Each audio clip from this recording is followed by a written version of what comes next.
नमस्कार दोस्तों, एक बार फिर मैं लेके आया हूँ आपके लिए एस्टेट लेवल 1 की आंसर की। इसके अंदर अब हम बात करेंगे सीडीपी। इसका थोड़ा सा डिटेल में बात करेंगे, मतलब कौन सा आंसर क्यों है उसके बारे में बात करेंगे। पहला जो क्वेश्चन है वो है the fact that fish can not fly and owl can not learn to swim.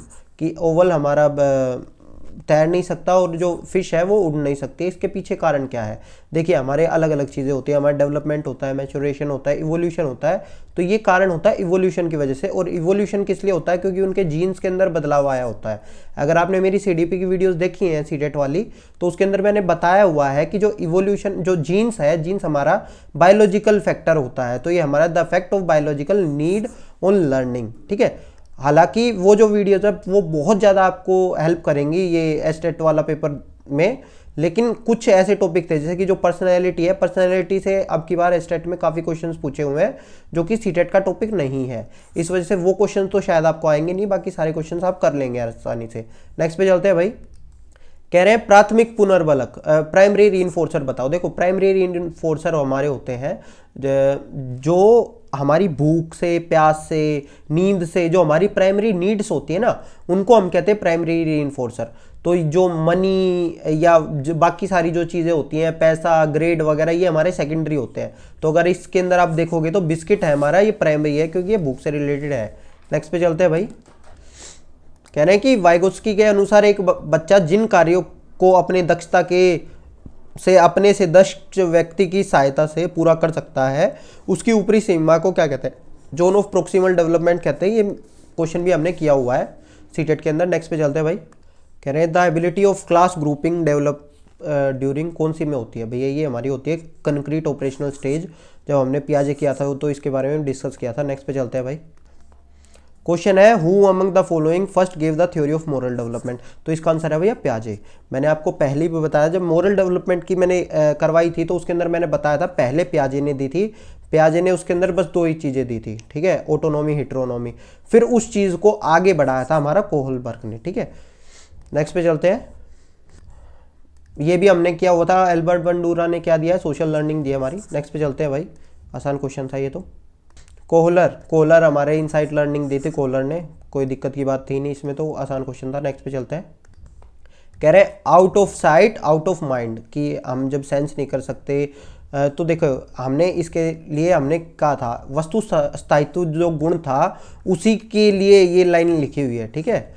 जो हमारा ऑब्जेक्ट परमानेंस था तो 18 महीने के बाद आता है, जिसके अंदर हमने कहा था कि बच्चे से अगर आप पीछे कुछ सामान छुपा लेते हैं तो बच्चे को लगता है वो है ही नहीं, जिसको वो देख नहीं सकता, सुन नहीं सकता। तो इस तरह की चीज़ें मैंने बताई थी, तो वो हमारा अर्ली सेंसरी मोटर स्टेज में था, ठीक है दोस्तों।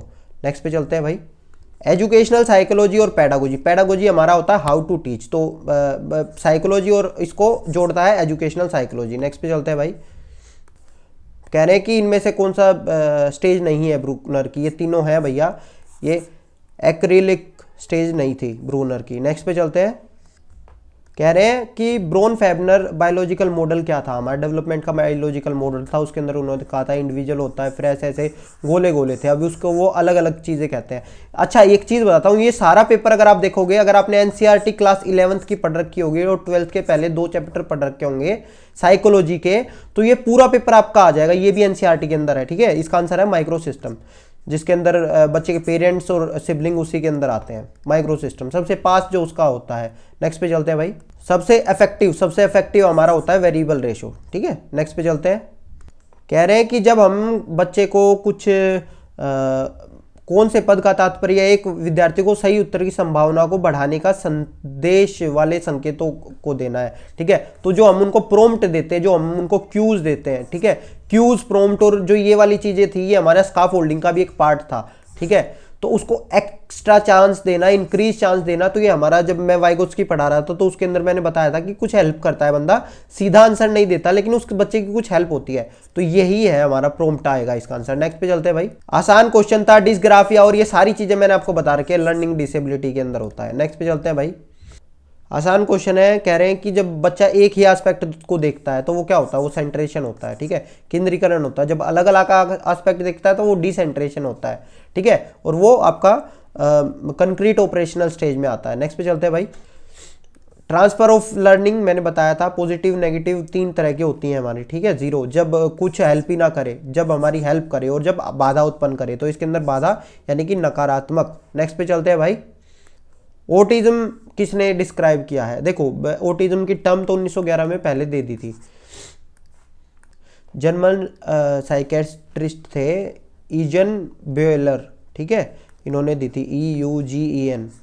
लेकिन अब कह रहे हैं कि ऑटिज्म को डिस्क्राइब किसने किया था? तो देखो भाई इन्होंने तो किया ही नहीं है, इसका हमारा डाउन सिंड्रोम था, ये भी ऑटिज्म हमारा डाउन सिंड्रोम था, ठीक है। तो अगर डाउन सिंड्रोम पूछते तो वो हमारा डाउन ने दिया था, ये हमारा कैन ने दिया है, कैनर ने दिया है। नेक्स्ट पे चलते हैं भाई।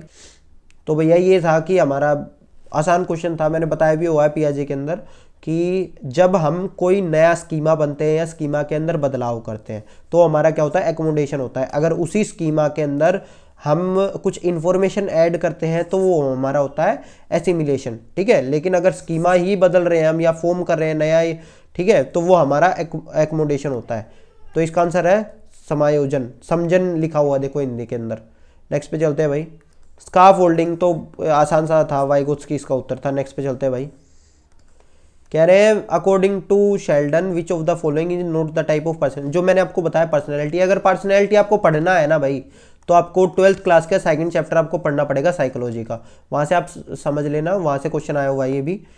तो ये आपका आंसर होगा चौथा। नेक्स्ट पे चलते हैं भाई। टैबुला रासा के बारे में मैंने आपको पहले भी बता रखा। टैबुला रासा हमको किसने दिया था? जॉन लॉक ने दिया था। आसान क्वेश्चन था, इतना बड़ा कोई मुश्किल बात नहीं थी इसमें। नेक्स्ट पे चलते हैं भाई। ये भी मैं कहूँगा आसानी क्वेश्चन था। शेपिंग, शेपिंग हमारा जब हमने बात की थी स्किनर की, ठीक है, ऑपरेंट कंडीशनिंग के अंदर हम शेप कर रहे थे बिहेवियर को, तो शेपिंग हमारा दिया था स्किनर ने। नेक्स्ट पे चलते हैं भाई। ऑब्जर्वेशनल लर्निंग करवाया हुआ है, ये भी मैंने। प्रिपरेशन ये हमारा नहीं है, बाकी तीनों पार्ट है, ठीक है। बंडूरा वाली थ्योरी से भी क्वेश्चन आ रखे हैं भाई। नेक्स्ट पे चलते हैं। देखो भाई 2 तरह के हमारे होते हैं, ये क्वेश्चन भी अगर देखा जाए तो पर्सनैलिटी से ही है हमारा, समझ में आया। और ये भी आपको वहां पे मिलेगा। यहाँ पे 2 तरह के कॉम्प्लेक्स होते हैं, इलेक्ट्रा और ओडिपस।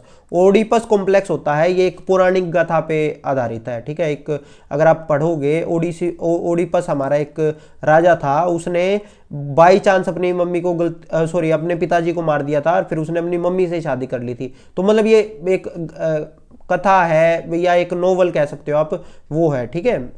तो उसके आधार पर जब अगर लड़का अपनी मम्मी की तरफ अट्रैक्ट होता है तो वो हमारा ओडिपस कॉम्प्लेक्स होता है, और जब लड़की अपने पिताजी की तरफ और मम्मी से जेलस होती है तो हमारा इलेक्ट्रा कॉम्प्लेक्स होता है। नेक्स्ट पे चलते हैं भाई। फिर वही बंडूरा वाली थ्योरी से आ गया कि modelling is based on socio cognitive theory. आसान क्वेश्चन था। नेक्स्ट पे चलते हैं भाई। कह रहे हैं विच of the following is the method of autistic children. तो इसका आंसर है ब्रेल तो हो ही नहीं सकता, ब्रेल तो अंधे बच्चों के लिए होता है, ठीक है। ये हमारा है PECS। इसकी फुल फॉर्म होती है picture exchange common system, communication system, sorry. Next पे चलते हैं। एक देखिए अब हमारा है according to Mayer and Salovey which of the following is not the aspect of emotional intelligence. तो ये तीनों हमारे हैं, अंडरस्टैंडिंग, परसेप्शन, मैनेजमेंट, कंस्ट्रक्शन है, ये हमारा नहीं होता। रचना हमारा उत्तर है इसका। नेक्स्ट पे चलते हैं भाई। ये पियाजे से फिर क्वेश्चन आ गया है। कह रहे हैं mama today the sun is sad. जो हमारा सूर्य है वो उदास है, तो जब हम नॉन लिविंग को लिविंग की तरह ट्रीट करने लग जाते हैं तो वो हमारा एनिमिज्म होता है, यानी कि जीववाद, ठीक है। इसका आंसर है 2nd। नेक्स्ट पे चलते हैं। देखो भाई ये क्वेश्चन है, ये थोड़ा सा गलत है, रीजन बताता हूँ। विच of the following is not the psycho analytical method of personality measurement. देखो भाई हमारे अलग अलग तरह के मेथड होते हैं, अगर मैं आपको बताता हूँ। देखिए हमारे अगर मैं आपको बताता हूँ तो 4 तरह के मेथड होते हैं। तो उसके अंदर सब्जेक्टिव होता है, ऑब्जेक्टिव होता है, प्रोजेक्टिव होता है और साइको एनालिटिकल होता है। यहाँ पे पूछा गया है साइको एनालिटिकल मेथड के अंदर कौन सा नहीं है। तो देखो इंटरव्यू तो हमारा आ जाता है सब्जेक्टिव मेथड में, ठीक है। फिर ऑब्जेक्टिव मेथड में हमारे अलग अलग तरह के आ जाते हैं, रेटिंग स्केल वगैरह आ जाता है, ठीक है। फिर हमारा जब प्रोजेक्टिव मेथड आता है तो उसके अंदर वर्ड एसोसिएशन टेस्ट और पिक्चर एसोसिएशन टेस्ट ये होता है हमारा। तो वर्ड एसोसिएशन भी हमारा नहीं होता, ये प्रोजेक्टिव मेथड का होता है, ये हमारा सब्जेक्टिव मेथड का होता है इंटरव्यू। ये दोनों होते हैं हमारे साइको एनालिटिकल मेथड के। मेरे हिसाब से ये 100% क्वेश्चन गलत है। देखते हैं कितने किसको कितना मिलता है। चलिए नेक्स्ट पे चलते हैं भाई।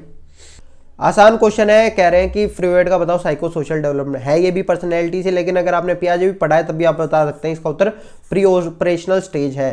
धन्यवाद दोस्तों, आपको आई होप आपको वीडियो पसंद आई होगी। अगले पार्ट्स के लिए हमारे चैनल को अभी लाइक कर लीजिएगा और शेयर कर दीजिएगा अपने दोस्तों के साथ। धन्यवाद।